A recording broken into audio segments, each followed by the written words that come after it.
అనుదినము దేవుని కృపావార్త కొరకు ఎదురు చూస్తున్న ఆత్మీయులారా, నేటి వాగ్దానము 146 కీర్తన 7వ వచనం. ఆయన బాధపరచబడు వారికి ఆయన న్యాయం తీర్చును అని రాయబడింది. బాధపరచబడుచున్న వారికి ఆయన న్యాయం తీరుస్తాడట.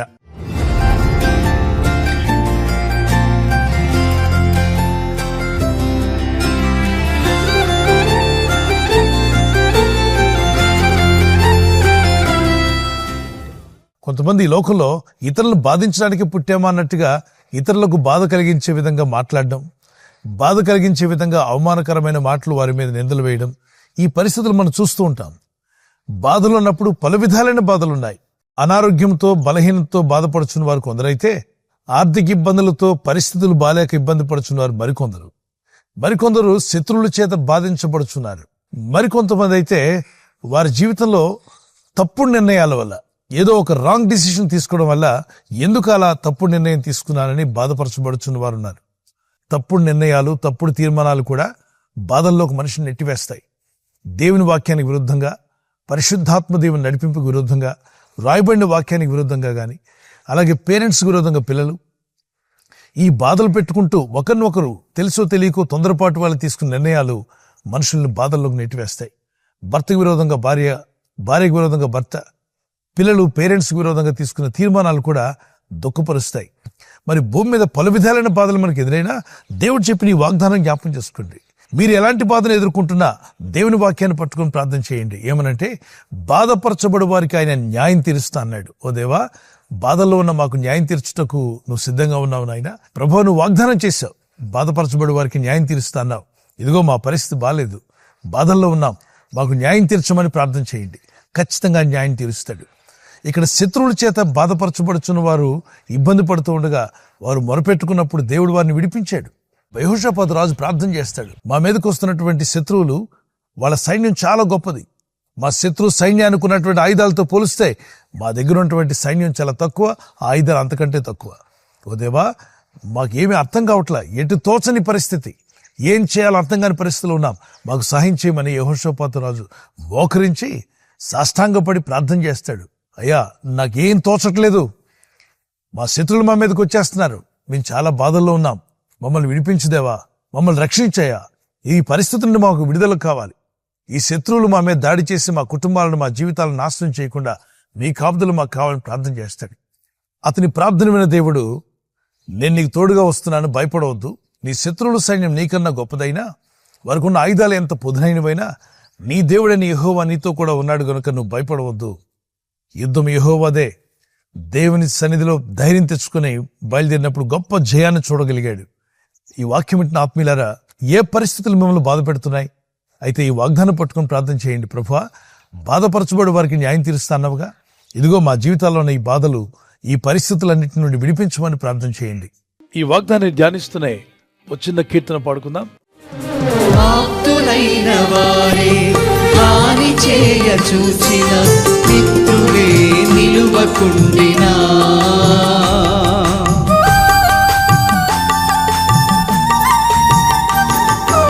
ఆప్తులైన వారే హాని చేయ చూచిన మిత్రులే నిలువకుండినా,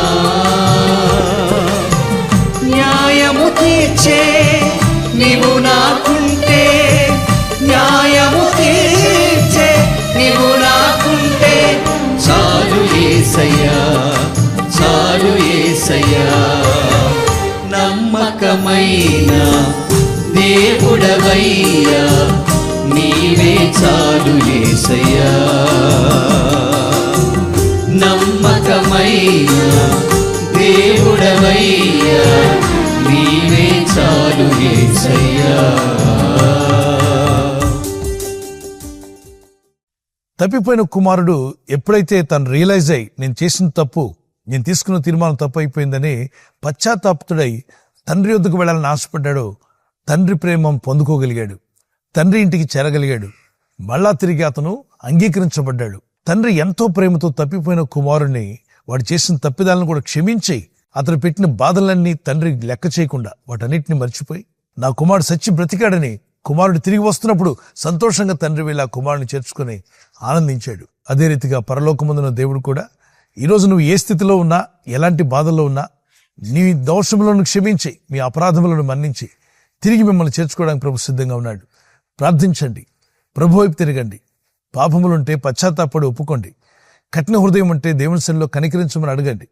మనసు మార్చుకోవడానికి ప్రయత్నం చేయండి. కఠిన హృదయులుగా, కఠిన మనస్సు కలిగి కఠిన మాటలు వదిలేద్దాం. ఇతరులను బాధ పెట్టే ఆలోచన విడిచిపెట్టండి.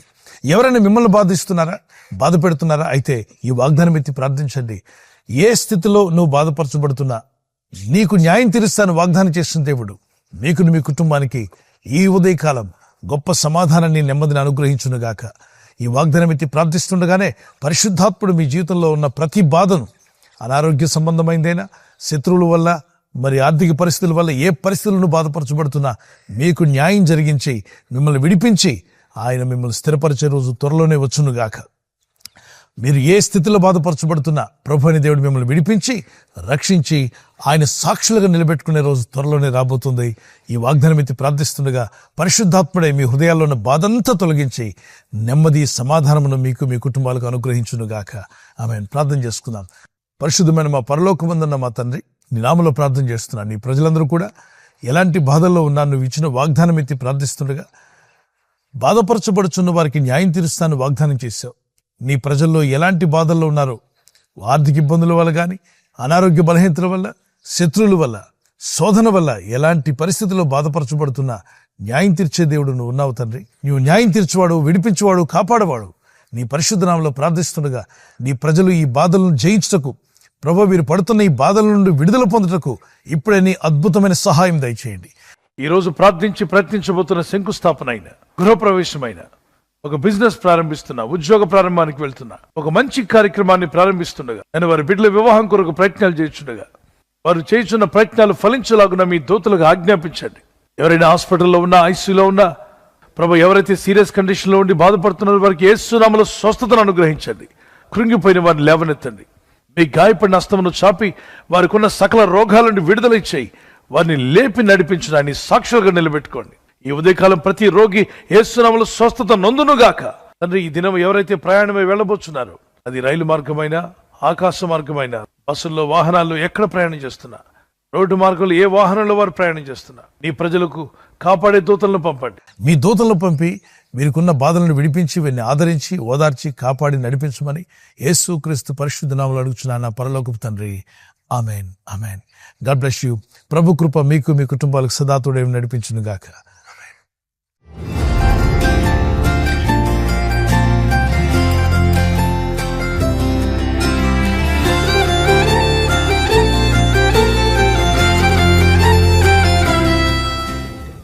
ఎవరైతే బర్త్డే జరుపుకుంటున్నారో, happy birthday to you. Many more returns of the day. May the Lord continue to bless your life with a long life. ప్రభు మిమ్మల్ని దీవించి వర్ధిల్ల చేసి ఆస్వాదించి కాపాడును గాక. ఆమేన్. మీకు ఇచ్చిన వాగ్దానం 2 Chronicles chapter 20 verse 17. 2 దినవృత్తాంతం 20:17 యెహోవా దయచేయు రక్షణను మీరు చూచెదరు. భయపడకుడి, జడికుడి. Stand firm and see the deliverance the Lord will give you. The Lord is going to give you a great deliverance. You will just stand and see in prayer. ప్రార్థనలో ఉంటూ మీరు వాటిని పొందుకుందురుగాక. May happy birthday to you. Many more returns of the day. May the Lord continue to bless you. Anniversary జరుపుకునే వారికి happy anniversary. Many more returns of the day. ప్రభు రాకడ ఆలస్యమైతే silver jubilee, golden jubilee, platinum జరుపుకునే కృపా దంపతులని మీకు దేవుడు దయచేయునుగాక. మీరు ఆదర్శ దంపతులుగా ఉండి యేసుక్రీస్తు ప్రభు యొక్క గుణగణాలు లోకానికి ప్రచురపరిచేవారుగా ప్రేమానురాగాలు ప్రభు మీకు దయచేయునుగాక. లవ్ అండ్ ఎఫెక్షన్ మీ మధ్యలో అది అధికమవునుగాక. ఆమేన్. మీకు ఇచ్చిన వాగ్దానం నెహెమయా చాప్టర్ 8 verse 10. ఆ నెహెమ్యా 8-10 చూద్దాం. యెహోవా యందు ఆనందించడం వల్ల మీరు బలమందుదురు. దుఃఖపడకుడి అని ముందు లైన్లో ఉంటుంది. దుఃఖపడకుడి, యెహోవా యందు ఆనందించడం వలన మీరు బలమందుదురు. ఇక దుఃఖపడింది చాలు. ప్రభులో ఆనందించండి, స్తుతించండి, ప్రార్థించండి. భారం ఆయన మీద మోపండి. కన్నీళ్లతో ప్రార్థిద్దాం. ప్రార్థన అయిన తర్వాత ఇక ఆనందిద్దాం. ప్రభు జవాబిస్తాడని. Joy of the Lord is your strength. Joy of the Lord is your strength. Amen. God bless you. ఈ ఛానల్ మీరు సబ్స్క్రైబ్ చేసుకోవడం వలన 2 పనులు జరుగుతున్నాయి. ఒకటి, సువార్త జరుగుతున్నది, ఆత్మలు రక్షించబడుతున్నాయి. రెండవది, పేదలకు, అనాథలకు ఈ ఛానల్ ద్వారా సహకారం అందించడం జరుగుతుంది. మనం సబ్స్క్రైబ్ చేసుకోవడం వలన అందరికీ సహాయం చేసిన వారమవుతున్నాం. ఖచ్చితంగా ఈ యూట్యూబ్ ఛానల్ ను సబ్స్క్రైబ్ చేసుకొని బెల్ బటన్ ను క్లిక్ చేయండి. మీకు వెంటనే మెసేజెస్ పంపబడతాయి.